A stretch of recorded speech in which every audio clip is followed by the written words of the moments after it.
Systém Senset vás ako majiteľa alebo manažera upozorňuje na rôzne neželané udalosti, ktorým by ste mali v tej chvíli venovať pozornosť.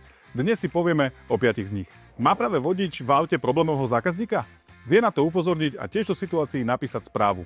Po odoslaní o tom dostávate informáciu do mailu aj do systému. Vodič môže mať ale aj iný problém, pre ktorý práve nezdvíha alebo ruší zákazky. Po viacerých zrušených zákazkách dostávate upozornenie do mailu. Možno nestíhal zákazku, ale už sa nám stalo, že ich aj rušil zámerne. Časovky. Určite ich používate a viete, aké dôležité je ich zaručene vybaviť, pretože zákazníci na vás spoliehajú. Chránime vás pred prípadom, že by časovku nemohol kto vybaviť a ak by sa to aj náhodou stalo, dostávate ako majiteľ okamžite servisný hovor, aby ste situáciu vyriešili. Ak ste taxislužba fungujúca 24/7, určite nechcete, aby nastal moment, keď nie je prihlásený žiadny vodič.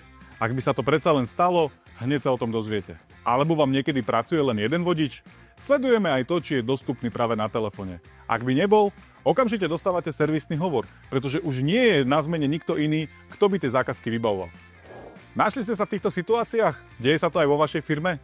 Tak viac takýchto tipov a odporúčaní nájdete takisto na našom webe Senset.sk a na YouTubeovom kanáli Senset.